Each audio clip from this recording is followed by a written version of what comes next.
तो अब हम आ गए कांगड़ा डिस्ट्रिक्ट में, यहाँ के बहुत ऐतिहासिक और बहुत दिलचस्प इतिहास रखने वाले कांगड़ा फोर्ट में। और इसकी खासियत ये है कि अगर आप इसको ड्रोन व्यू से देखेंगे तो आपको इसको ये कान की शेप का दिखाई देगा, 3 तरफ से खाइयों से घिरा हुआ और सिर्फ एक एंट्रेंस। कहते हैं इसलिए इस किले को जो इतिहास इसका बताता है कि इसको डर के कोई नहीं जीत सका। ये इसका पहला गेट है, यही इसका एक मेन रास्ता है। और शायद इस किले को ना जीत सकने की कभी भी किसी ने इसको लड़ के नहीं जीता है, या तो इसकी रसद बंद करके चारों तरफ से, क्योंकि इसका निकलने का जाने का सिर्फ एक यही रास्ता। तीनों तरफ गहरी खाइयां हैं, मैं आपको दिखाऊंगा टॉप पे जाके। ये देखिए, ये ऐसे सकरे रास्तों से निकल के ये सीढ़ियां बनी हुई हैं। ये सिर्फ एक रास्ता है इसका।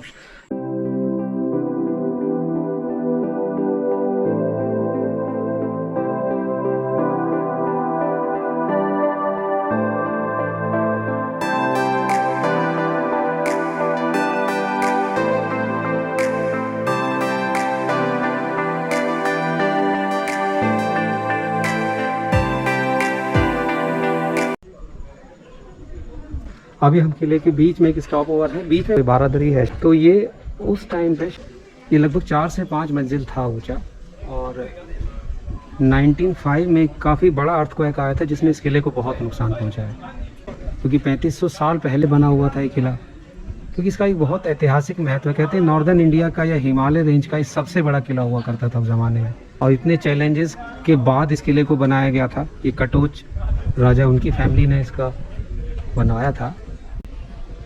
ये किला एक तरह से सेफ हाउस की तरह था। ये 3 तरफ से गहरी स्टीप वॉल थी, उनसे घिरा हुआ था, और बीच में आने के लिए सिर्फ एक रास्ता था। अभी मैं इसको ऊपर टॉप पे जाऊंगा। ये स्पॉट मैंने इसलिए रुका हूँ यहाँ, क्योंकि यहाँ एक काफ़ी स्क्वायर है। ये कहते हैं यहाँ इनका महल दरबार होता था या ऐसा कुछ, क्योंकि इसके बारे में अभी ऑडियो गाइड भी बंद है फिलहाल कोविड की वजह से। नहीं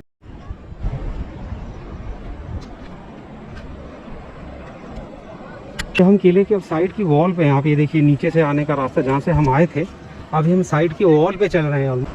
उस तरफ नदी है, नीचे पार्किंग है। ये तहस नहस हो चुका है, अब इसके खंडर बचे हैं बस। लेकिन उस जमाने में कितना भव्य रहा होगा ये किला, ये खंडर देख के अंदाज़ा लगाया जा सकता है। क्योंकि 4 से 5 फ्लोर, अब तो शायद ग्राउंड फ्लोर के कुछ टुकड़े बचे हैं, पर 4 से 5 फ्लोर इसका कंस्ट्रक्शन उस टाइम पे बताया जाता है। ये देखिए सिस्टमेटिक सारे रूम्स, अलग अलग पार्टीशन है। अभी फाइनली शायद हम टॉप की तरफ जा रहे हैं।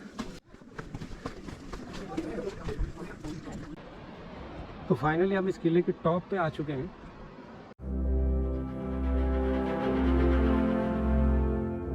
चारों तरफ पहाड़ से घिरा हुआ और स्टीप खाई है, आप भी देख सकते हैं। कहीं से आने का कोई रास्ता नहीं।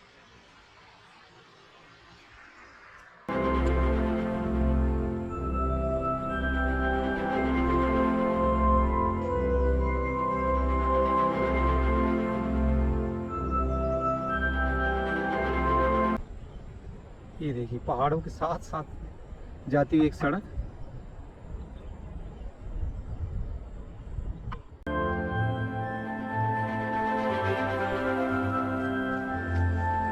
ये किले का एग्जैक्टली बैक साइड है।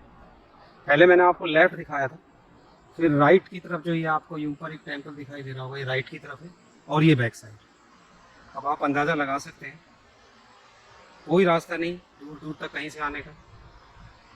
तो इसलिए शायद इस किले को कोई लड़के इसलिए नहीं जीत सका कि आने का एक रास्ता और ऊपर से पहले। बहुत तेज़ धूप है, और अब चूंकि अब भीड़ नहीं है, कहीं कोई भी नहीं है दूर दूर तक, तो इसलिए मास्क उतार सकते हैं। ये इसका लास्ट पॉइंट है। ये मेरे बैक साइड में अगर आप देखेंगे तो ये इसका लास्ट पॉइंट है, और उसके बाद एक किले की बैक साइड की वॉल है। तो अब हम इसके बाद हम वापस पीछे की तरफ चलते हैं।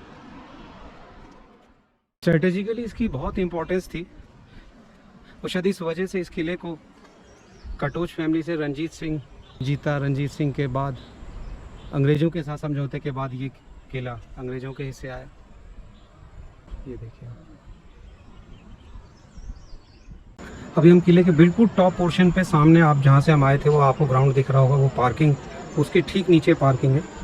और वो जो पीछे आपको रोड दिख रहा है वो दिल्ली का रोड है।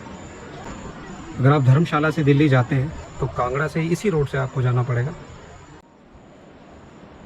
Amazingly beautiful. यहाँ से शायद नज़र रखना आसान होता होगा क्योंकि आने का रास्ता सिर्फ एक था। कर्व्स है सारे रास्ते, जितने गेट है, सकरी गली है और कर्व्स बने हुए हैं। अगर कोई एक जगह से भी आ भी जाता है और जगह जगह स्टॉपेज है, उनके गेट बनाए हुए हैं, शायद वहाँ पहरेदार होते होंगे, तो इसलिए। वैसे तो अभी खंडर ही हो चुका है किला, क्योंकि क्या पहले बताया जाता है जहाँ ये हम खड़े हुए हैं यहाँ 4 और 5 स्टोरीज हुआ करती थी, बट 1905 में एक बहुत बड़ा अर्थक्वेक आया, उसके बाद सारा किला ढह गया। पहले भी उसका काफ़ी नुकसान हो चुका था मुगलों के ज़माने में, लेकिन उस किले अर्थक्वेक के बाद एक किला बिल्कुल तहस नहस हो गया।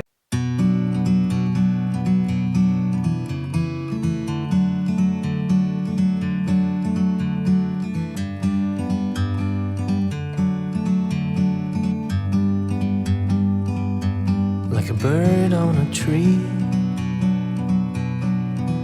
I'm just sitting here. I got time, it's clear to see. अब अभी फोर्ट के लेफ्ट हैंड साइड की तरफ है वो जो आपको मैंने ऊपर से व्यू दिखाया था, ये देखिए एकदम स्टीप।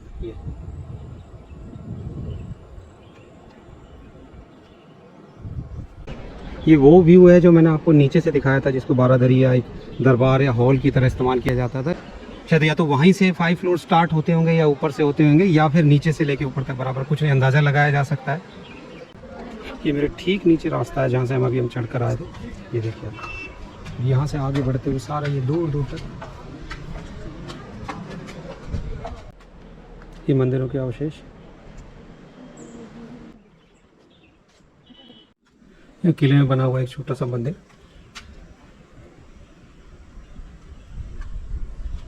तो ये वापस हम उसी स्क्वायर में आ चुके हैं जो ऊपर से मैंने कुछ बताया था, शायद ही कह रहे हैं कि सभा स्थल या कोई ऐसा दरबार लगता था यहाँ पर।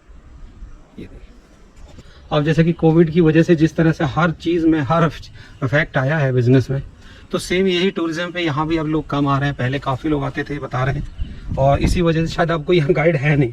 पहले ऑडियो गाइड भी थे, प्राइवेट गाइड्स भी थे, बट लेकिन अब यहाँ कोई गाइड नहीं बचा है, वो सब जा चुके। तो वापस उन्हीं सारे दरवाज़ों में से नीचे उतरेंगे।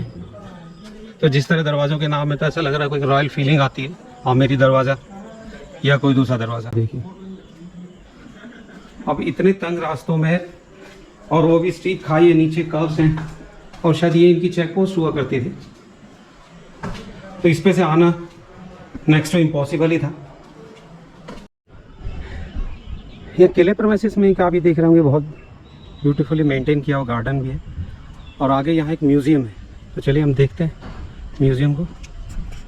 अभी म्यूज़ियम में एक्चुअली अंदर वीडियोग्राफी अलाउड नहीं थी। ये म्यूज़ियम में बेसिकली वो सारी मूर्तियों के टुकड़े कह सकते हैं या छोटे छोटे पत्थर जिनके कोई इंपॉर्टेंस है हिस्टोरिकल, वो निकाल के इन्होंने यहाँ रखे हुए हैं। लेकिन वैसे जब आप विज़िट करते हैं तो एक इन्फॉर्मेशन के लिए और एक ऑथेंटिक, अगर आपको कुछ देखना चाहते हैं इससे रिलेटेड, तो वो आप ज़रूर विजिट कीजिएगा। तो इस तरह हमारा ये सफ़र कांगड़े के किले का। अब हम ऊपर जाने के बाद नीचे आ चुके हैं, और आप मेरे ठीक पीछे देख रहे होंगे ये मेन गेट है जहाँ से हम एंटर होते हैं। उसके बाद अलग अलग दरवाजे, रणजीत सिंह द्वार, अमीरी द्वार, गेट और जहांगीरी गेट। बहुत अच्छा एक्सपीरियंस था। एक तो अच्छी चीज़ ये थी कि यहाँ कोई ज़्यादा रश नहीं था अभी। एक प्रॉब्लम ये थी कि ऑडियो गाइड नहीं था, तो जो या तो विकीपीडिया पे या इन्फॉर्मेशन जो या इससे रिलेटेड जो लिटरेचर पढ़ा उससे अगर जो इन्फॉर्मेशन मिली, तो वो रेडिली अवेलेबल जो इन्फॉर्मेशन थी उसी के बेसिस पे, अगर हो सकता है उसमें कुछ मिसमैच हो तो आप कमेंट्स करके बता सकते हैं या आप इसको कंफर्म कर सकते हैं। तो हम अपना सफ़र यहीं ख़त्म करते हैं। अब किसी नई जगह पे फिर मुलाकात होगी, तब तक के लिए goodbye and thank you.